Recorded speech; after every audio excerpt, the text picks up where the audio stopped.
వీర హనుమాన్ తరువాయి భాగం. యుద్ధంలో మైరావణుడు మరణించిన వార్త సువర్చలాదేవి ద్వారా చంద్రసేన విన్నది. సువర్చల ఆమెకు లంకారాజ్యానికి మత్స్యవల్లభుడు పట్టాభిషేకుడైనట్లు కూడా చెప్పింది. మైరావణుడి చెర నుంచి తనకు విముక్తి కలిగిందని ఆనందపడుతున్న చంద్రసేనతో సువర్చల, అమ్మా, నువ్వు అదృష్టవంతురాలివి. మైరావణ సంహారం చేసి రామచంద్రుడు సరాసరి నీ భవనానికే వస్తున్నాడు అన్నది. ఈ శుభవార్త చెప్పి సువర్చలాదేవి వెళ్ళిపోగానే చంద్రసేన సంతోషంతో ఉక్కిరిబిక్కిరవుతూ రాముడికి తగిన విధంగా స్వాగతం చెప్పేందుకు సన్నాహాలు ప్రారంభించింది. ముందుగా తానున్న మందిరంలో పూల తోరణాలు కట్టింది. చందన తాంబూలాలను, అభిషేక జలాలను సిద్ధపరిచింది. హంసతూలికా తల్పం మీద పూలు చల్లింది. ఈ పనులన్నీ పూర్తి కాగానే చంద్రసేన ఒక బంగారు పల్లెంలో పువ్వులు, పన్నీరు కలసం పెట్టుకొని రాముని రాక్ కోసం చూస్తూ ద్వారం వద్ద నిలబడింది. 1-2 నిమిషాలు గడిచే లోపలే ముందు హనుమంతుడు, వెనకగా రాముడు రావటం ఆమె కంటబడింది. రాముని చూస్తూనే చంద్రసేన సిగ్గుతో తడబాటు చెంది ఆనంద తన్మయత్వంలో చేతులు మోడ్చి మోకరిల్లి కూర్చున్నది. హనుమంతుడు ముందుగా గదిలో ప్రవేశించి చంద్రసేనతో, అమ్మా, నీకు చేసిన వాగ్దానం ప్రకారం రామచంద్రుణ్ణి నీ మందిరానికి తీసుకువచ్చాను అన్నాడు. ఆ మాటలు వింటూనే చంద్రసేన కళ్ళు తెరిచింది. ఎదురుగా ఆమెకు రాముడు శాంత గంభీర వదనంతో సాక్షాత్కరించాడు. వెంటనే ఆమె తొట్రుపడుతూ రాముని పాదాలను బంగారు పల్లెంలో కడిగి ఆ నీటిని తలపై చల్లుకొని అతన్ని పూలతో పూజించి కర్పూర హారతి ఇచ్చింది. చంద్రసేన ఆనంద పరవశంలో మాట్లాడబోయి పెదవులు తడబడగా మాట్లాడలేకపోయింది. ఆమె మౌనంగా రాముణ్ణి ఆహ్వానించుతూ హంసతూలికా తల్పం దగ్గరికి తీసుకుపోయింది. అక్కడ శయపైన ఉన్న ఒక పుష్పహారాన్ని తీసుకొని రాముడి మెడలో వేసేందుకు కదిలింది. ఈ లోపల రాముడు హంసతూలికా తల్పాన్ని సమీపించి దాని మీద కూర్చోబోతుండగా తల్పం పెలపెలమంటూ మధ్యకు విరిగిపోయింది. చంద్రసేన ఏం జరిగినదో తెలియని పారవశ్యంలో రాముడి మెడలో పూలమాల వేయబోతుండగా అతడు ఆమెను వారించి, చంద్రసేన, చూశావు గదా, శకునం ఏమాత్రం బాగోలేదు అన్నాడు. ఆ మరుక్షణం చంద్రసేన చేతుల నుంచి పూలమాల జారి రాముడి పాదాల మీద కుప్పగా పడింది. అప్పటికి చంద్రసేన తెప్పరిల్లి విరిగిపోయిన హంసతూలికా తలపానికేసి తీవ్రంగా చూసింది. తల్పాన్ని విరగపడేలా చేసిన హనుమంతుడు అక్కడే సూక్ష్మ రూపంలో దాగి ఉన్నాడు. అతడు చంద్రసేన తీక్ష దృష్టిని భరించలేకపోయాడు. హనుమంతుడు వెంటనే తన సూక్ష్మ రూపాన్ని నిసర్జించి మామూలు రూపంతో చంద్రసేన ముందు మోకరిల్లి, తల్లి, నన్ను క్షమించు. అవసరం కొద్దీ వాగ్దానం చేశాను. ఆ ప్రకారం రాముని నీ దగ్గరికి తీసుకొచ్చాను. కానీ రాముడు ఏకపత్ని వ్రతుడు. ఫలపేక్ష లేకుండా ఆయన్ని సేవించడమే ఉత్తమ పద్ధతి అన్నాడు. చంద్రసేన ఏదో చెప్పాలని చూసింది కానీ గొంతు తడబడింది. రాముడు తేజోవంతమైన శాంతనయాలతో చూస్తూ ఆమెకు పరతత్వ జ్ఞానాన్ని బోధించాడు. ఆ సమయంలో చంద్రసేనకు రాముడు మహావిష్ణువులా కనిపించాడు. ఆ విష్ణువు చంద్రసేనతో, చంద్రసేన, ఇప్పుడు రాముడిగా నేను ఏకపత్ని వ్రతుణ్ణి. రాబోయే కృష్ణావతారంలో నా అష్టభార్యల్లో నీవు సత్యభామవే, నాకెంతో ప్రియతమురాలివి అవుతావు అన్నాడు. ఆ సమయంలో చంద్రసేనకు తనలో విష్ణువు నిండి ఉన్నట్లుగాను, తాను ఒక జ్యోతిలాగాను, విష్ణు తేజంలో కలిసిపోతున్నట్లుగాను అనిపించింది. ఆమె జ్యోతిలా ప్రకాశిస్తూ రాముడిలో లీనం కావడం చూస్తున్న హనుమంతుడు అద్భుతపడిపోతూ కళ్ళు మూసుకొని చేతులు జోడించాడు. కొద్ది క్షణాల తర్వాత అతడు కళ్ళు తెరిచి చూస్తే ఎదురుగా రాముడు చిరునవ్వు నవ్వుతూ కనిపించాడు. వెంటనే హనుమంతుడికి అంతకు ముందు జరిగినదంతా గుర్తు లేకుండా పోయి రావణ సంహారం సంగతి మాత్రమే మనసులో మెదిలింది. అంతలో అక్కడికి పాతాళలంక రాజ్యానికి రాజైన మత్స్యవల్లభుడు వచ్చాడు. అతడు రాముణ్ణి, హనుమంతుణ్ణి పూలతో అర్చించి వారి నుంచి ఆశీర్వాదాలు పొందాడు.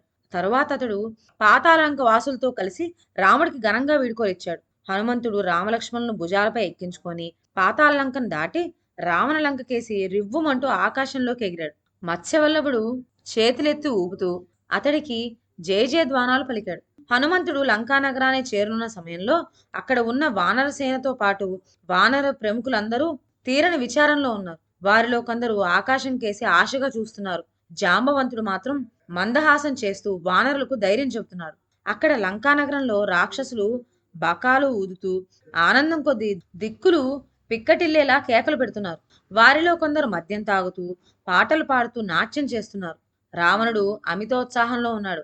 కాళీకి బలిగా పెట్టిన రామలక్ష్మణుల తలలతో మైరావణుడు ఏ క్షణమైనా తన దగ్గరికి రావచ్చని అతడు ఎదురు చూస్తూ ఉన్నాడు. రామలక్ష్మణుల తలలను బంగారు పల్లెంలో ఉంచి దానిని సీత దగ్గరికి తీసుకుపోయేందుకు అవసరమైన ఏర్పాట్లు కూడా పూర్తి చేశాడు.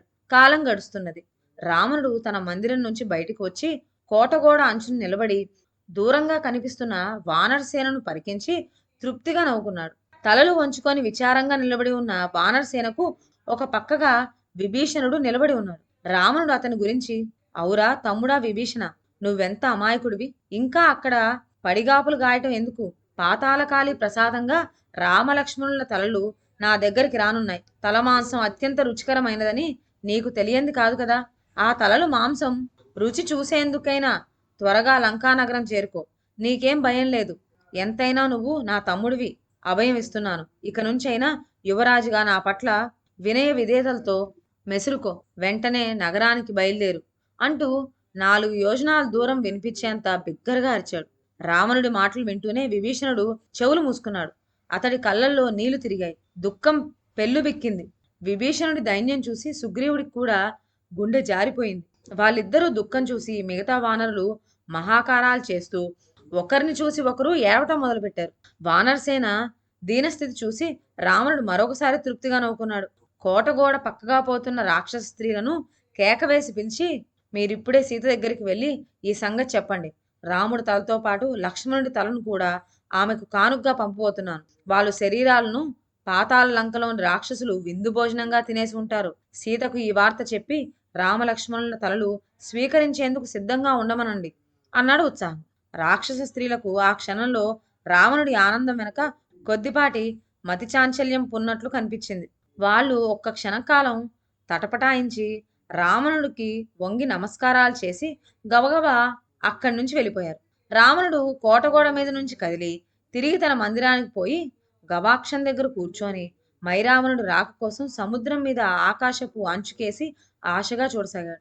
అంతలో అతడికి ఆకాశంలో నలుసు లాంటి ఆకారం ఒకటి ఎగిరి వస్తుండటం కనపడింది. రావణుడు దిగ్గున గవాక్షం ముందు లేచి నిలబడి చప్పట్లు చరుస్తూ, అదిగో మైరావణుడు కాళీకి బలి చేసిన రామలక్ష్మణులు తలలు తెస్తున్నాడు. బంగారు పళ్ళెం ఎక్కడ? తలలు అందులో పెట్టాలి. త్వరగా పళ్ళెం తేండి అని. అంతలోనే బిక్కచచ్చి హతాశుడై కూలబడ్డాడు.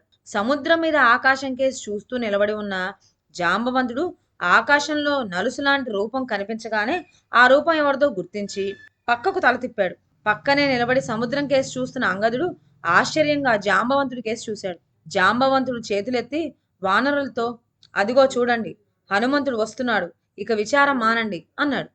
అంగదుడు ఉత్సాహం పట్టలేక విజయధ్వానం చేసి, మన హనుమంతుడు రామలక్ష్మణులతో వస్తున్నాడు, స్వాగతం చెప్పండి అంటూ కేకపెట్టాడు. రామలక్ష్మణులను భుజాలపైకి ఎక్కించుకొని వస్తున్న హనుమంతుని చూసి వానర సైన్యం ఆనందంతో ఎగిరి గంతులు వేసింది. జయ జయ ధ్వానాలు మిన్నుముట్టాయి. అక్కడ లంకానగరంలో రాక్షసులు ఆనందోత్సాహాలు హఠాత్తుగా ఆగిపోయాయి. వానరసేన ఉత్సాహంతో వేసే కేకలు, అక్కడ రేగిన కోలాహలం వింటూ రావణుడు తన మందిరంలోని గవాక్షం దగ్గర స్థానవులా నిలబడిపోయాడు. అతడికి రామలక్ష్మణులు సజీవులని మాత్రం అర్థమైంది. కానీ మైరావణుడు, అతడి అన్న ఏమైనట్లు? వాళ్ళను హనుమంతుడు గాని రామలక్ష్మణులు గాని సంహరించారా?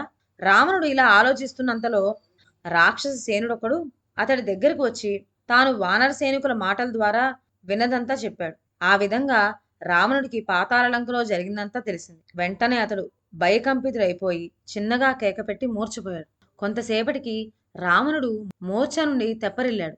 ఇప్పుడు అతడిలో కోపం, ద్వేషం పరవలు తీసాగాయి. అతడు పిడికెళ్ళు బిగించి పళ్ళు కొరుకుతూ, నా ప్రేమస్పదుడైన ఇంద్రజిత్తును చంపిన ఆ లక్ష్మణుడెక్కడ? వాణ్ణి ఎక్కడ దాగి ఉన్నా చంపి తీరతాను. వాడెక్కడో వానరసేన మధ్యంలో పిరికి పందలాగా దాగి ఉంటాడు. వాణ్ణి నా కంట పడమనండి. వాడి ఆయువు ఇవాళతో ముగిసినట్టే అంటూ ఉన్మాదిలా అరవసాగాడు. రావణుడి ఈ దుస్థితి చూసి మండోదరి విస్తుపోయి కంటనీరు పెట్టుకున్నది. రావణుడు ఆమెను చూసి చూడనట్టే కాళ్ళతో భూమిని తన్నుతూ, ఆ లక్ష్మణుని చంపటానికి నాకు ఎవరూ సహాయం అక్కర్లేదు. నేనొక్కన్నే యుద్ధంలో ఆ రామలక్ష్మణులను చంపి వాళ్ళ తలలను సీతకు పంపుతాను.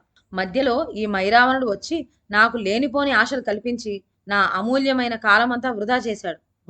వాడి అన్న అసమర్థులు, పిరికి పందలు కనుకే వాళ్ళను రాముడు సునాయాసంగా చంపగలిగాడు. సరే, ఆ మైరావణ భ్రష్టుడి సంగతి వదిలేస్తాను. నా సుపుత్రుడు ఇంద్రజిత్తును చంపిన ఆ లక్ష్మణుణ్ణి ముందుగా నా ఆయుధానికి బలి పెట్టాలి అంటూ పిచ్చిగా కేకలు పెట్టాడు.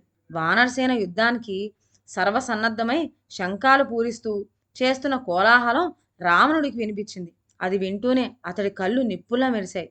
రౌద్రంతో శరీరమంతా జ్వాలలుగా ఎరుపెక్కింది. అతని కళ్ళలోని అశ్రుజలం ఇంకిపోయి పౌరుషం కరుడు కట్టింది. రావణుడు వెంటనే కవచం ధరించి విల్లుంబులు తీసుకొని ఆ లక్ష్మణుడెక్కడా అంటూ తన మందిరం నుంచి బయటికి వచ్చి వానరసేన కేసి బయలుదేరాడు. ఇదండి ఇవాల్టి కథ. తర్వాత ఏం జరిగిందో వచ్చే వీడియోలో విందాం. అంతవరకు సెలవు. నా ఛానల్లోని కథలు మీకు నచ్చినట్లయితే నా ఛానల్ను లైక్ చేసి సబ్స్క్రైబ్ చేయండి. షేర్ చేయడం మర్చిపోవద్దు. కొత్త కథల నోటిఫికేషన్ కోసం బెల్ ఐకాన్ ప్రెస్ చేయండి. Thank you.